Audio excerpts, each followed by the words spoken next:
de dañoo bëggoon a commencer suñu wax suñu kàddu comme niñ koy faral di defee di sant yàlla di julli ci yonent yàlla Muhammad sallallahu alayhi wa sallam di ñaan ci barke bés bi muy ajuma ñaan yàlla defal ñu jàmm loolu ñu defal xéewal sàmmal ñu suñu njaboot surtout njaboot tout tànk gi. Alors El Hadj, moi je te savais pas véritablement un grand MC comme ça, et doublé également d'un marabout, parce que j'ai entendu vos prières à l'entame de la cérémonie. te lool rek dafay tax ba yàlla mën na def ci lii xéewal te incha allah da ko ciy def na ko ci ba pare sax d'ailleurs. Voilà, donc je voudrais de commencer mon allocution par des salutations. Saluer monsieur, je ne dirais pas représentant du maire, mais monsieur le maire lui-même, Momar, qui se trouve être également sama goro. Voilà, ça tombe bien, parce que c'est le maire mooy kilifa gi moom laa njëkk a nuyu sama goro la. Bon, également saluer monsieur l'inspecteur, qui est un ami, un frère, ça on le dira jamais assez. Ñi nga xamante ni nii xam nañ sama diggante ak moom xam nañ ne diggante bu yàgg la. Donc monsieur l'inspecteur, point focal, petite enfance, vraiment je vous remercie. Je vous remercie Abou, parce que en un temps très court, vous avez su monter ça. Quand je lui ai dit que effectivement dans la semaine de la petite enfance, il y avait une journée qui avait été retenue et dédiée à l'IEF de Tivaouane, je leur ai laissé l'initiative de choisir la CTP ou bien la structure d'accueil. En moins de 24 heures, ils ont échangé avec la directrice et ils ont retenu la CTP de Pire. Mais en un temps très court, moi, ce que les enfants ont montré, quand même a séduit tout le monde. Ça veut dire quelque part que si vous aviez beaucoup plus de temps, on aurait pu assister à de merveilleuses choses. Donc pour cela, soyez-en remerciés. Et cela ne me surprend pas venant de vous, parce que je vous connais. Voilà, donc merci encore une fois. Et saluer également les directeurs qui sont là, à commencer par la directrice Ndeye Sow de la CTP qui nous accueille, qui est une brave dame, ça il faut le dire. Brave dame, ku ñeme responsabilité, ku xam engagement, ku nangoo liggéey. Parce que xam nga yàlla dafa dogal peut-être ñu bëri am na ñu ko fi xam, mais ñu bëri xamuñu ko. Moi j'ai fait dans cette IEF inspection bi def naa fi de 2008 à 2013. Donc l'essentiel des enseignants qui sont ici xam naa leen. néew na jàngalekat bu may taseel te du ma jaar sa tur, néew na fii dans le département du Tivaouane, et c'est un département extrêmement vaste. Loolu nag dañ ciy sant yàlla. Donc Ndeye, vraiment on vous salue et on vous remercie pour l'organisation, mais également remercier tes adjointes. Nogay Mbaye également, je la connaissais pas sous cette facette. Tout à l'heure, elle a coaché son groupe de manière extraordinaire. Donc Nogay, encore une fois, merci. Di nuyu également Khady Ndoye Gueye, je crois, hein? Khady Ndoye, très bien. Khady Ndoye également, maa ngi koy nuyu bu baax. Di nuyu également yaa Seyda. Xam nga bu ma yemoon rek ci nuyu directrice bi tudd naa leen yéen ñëpp, mais parfois il est important de citer des noms. Maa ngi koy wax bërki démb ci lancement ba may wax ñi ma àndal, délégation bi ma àndal dinaa ci ñëw. Boo àndeek ay nit wala nga fekk ay nit ñuy liggéey bu am solo da nga koy wax. Moo waxoon directrice bi rek yóbbaale ni ñëpp, mais il faut que ñu citer leen, parce qu'elle travaille dans des conditions extrêmement difficiles. Et c'est important donc de le dire, de le signifier. Bala may ñëw ci délégation bi ma àndal les directeurs, les autres directeurs qui sont là, ma xam leen bu baax ñuy samay wëllëre également may jiital ci ñoom Mamadou Mamoun Diop, le directeur de l'école Pire 1. Non mais c'est extraordinaire gis nga kii moom dama koy wax ne ko vous êtes un élément pratiquement incontournable à Pire ñi waa Pire xam nañ li may wax néew na lu ñuy def fii pour le développement de Pire te Mamoun loxoom dugg ci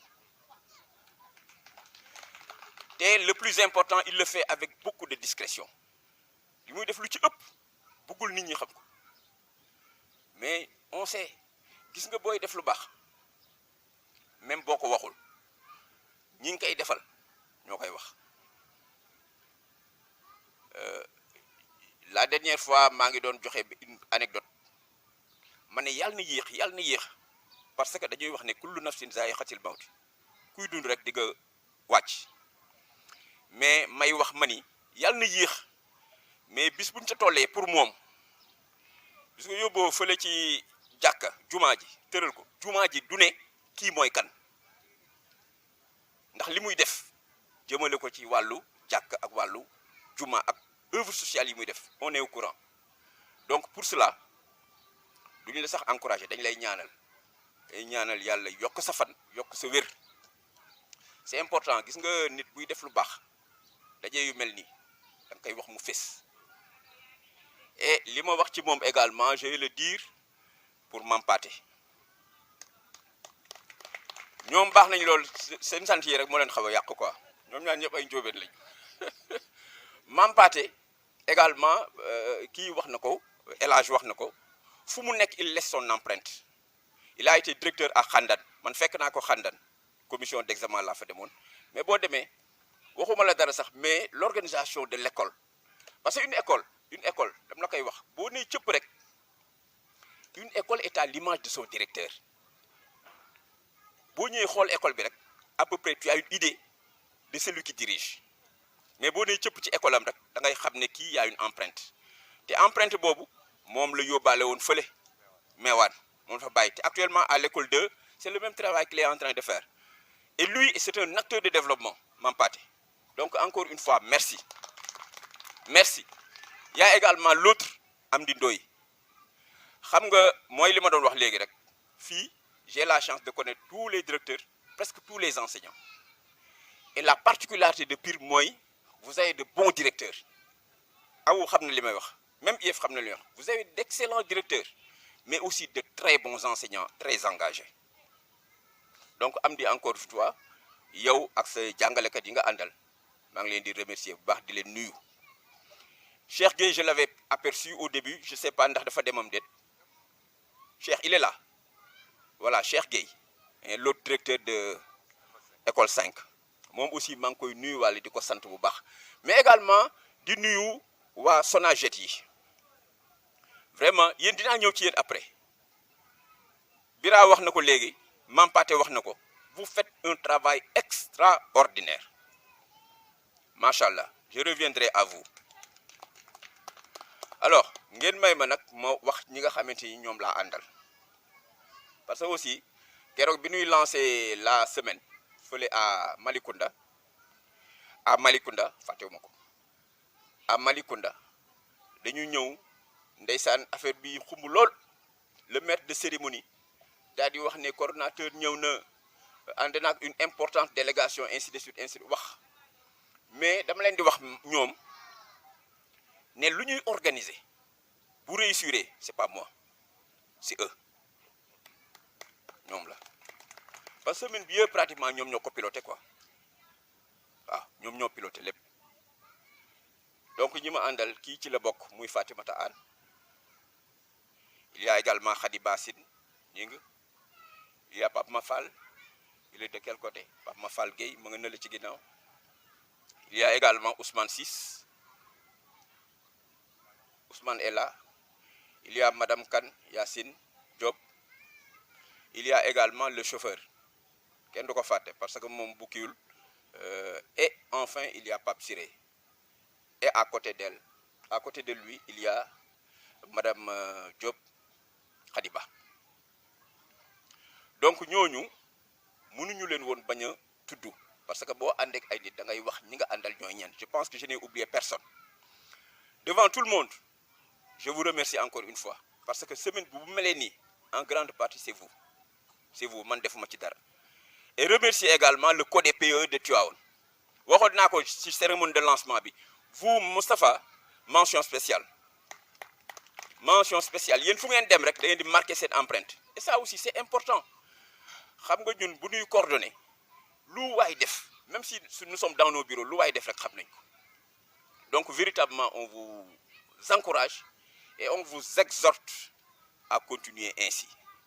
bu ma dellu see nag ci semaine bi ci thème bi Bira wax na ko léegi te ñu ngi koy jaajëfal bu baax et ça votre communication dafa am benn portée bu nga xam ne moi j'aurais bien aimé nga def ko en wolof ba nit ñi ñu bëri même xale yi xam li nga wax mooy lan par la profondeur du message il fallait que tout temps ki sax dégg ko mais c'est bien on pourra se rattraper et par rapport à ce que vous avez fait comme discours, comme exposé. Vraiment, je vous remercie et je vous félicite beaucoup. Et surtout pour votre engagement. Vous n'avez même pas attendu qu'on vous appelle. Et là aussi, c'est important. Dis-nous également, pour dire quoi? Que vous, de la Sonaged, gis nga damay wax ni kii wax na ko yéen a ngi def liggéey bu nga xamante ni ñu bëri ci nit ñi xamuñu ko et je vous demande d'être fier de ce que vous faites. Il faut être fier de ce que vous faites. Sans vous, Bira l'a dit fii kenn bi ñu ñëwee xam nga am na ko wax ne oh mais fii dafa set wecc waay ma ne ko dafa am ñu fi jaar démb et c'est vous fu ngeen jaarul benn jour ku fa jaar rek xam ne fii am na fi daan xaw te xew fi. Moi, je vous demande à être très fier de ce que vous êtes, de ce que vous faites. Très bien. Xam nga tey jii bu ngeen liggéeyee ba wàcc nga sangu ba set solu xade saa sangu ba set solu kenn du xam li nga doon liggéey kenn du xam li kii doon liggéey et pourtant votre métier est de mon point de vue tellement valorisant que nit ñi li nga wax fayaguñ leen li ñu leen war a fay.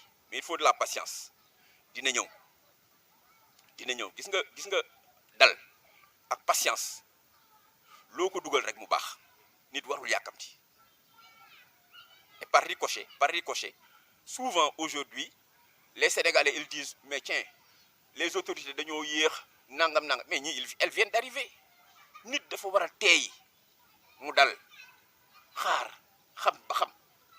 C'est comme si vous aviez un nouveau directeur dans votre établissement mu ñëw defagul ay weer nga ne yu parce que li ngay jël comme repère comme référence mooy ka fi nekkoon quoi. Quelqu'un qui vient d'arriver il faut lui donner le temps de marquer son empreinte moo tax nit warul yàkkamti ci dara nag sa wërsëg sax boo ko yàkkamtee finalement da ngay def loo nga xamante ni buy ñëw doo ko fekkee. Pour dire simplement que directrice on est extrêmement satisfait. Et pour terminer avec le thème gis nga lii l'environnement, la gestion de l'environnement, la gestion des ordures c'est un thème de tous les jours. Il faut que ñuy tàggat xale yi ci lii parce que nous autres éducateurs nous éduquons par l'exemple. Xale lu mu la gis ngay def day roy. Démb dañu demoon ci benn journée de l'éducation religieuse xam nga conférence bi lu mu wax mu ne bu ñu toogoon fii ba mu yàgg benn xale jël benn kol muuru taxaw di julli loolu qu'est-ce que cela vous dit bu ñu ko gisoon fii quelle interprétation nga ci mën def yow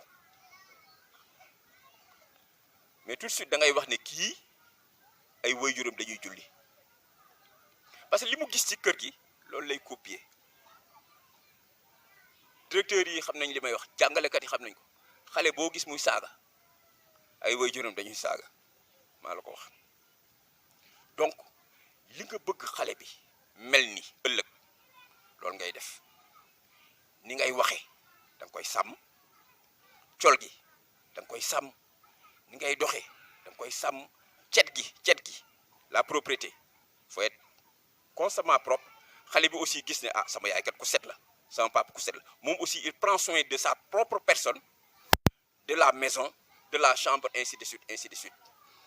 Et je termine par là. Et ça, je parle aux éducateurs et éducatrices. Gis nga boo amee sa doom, si tu as ton enfant,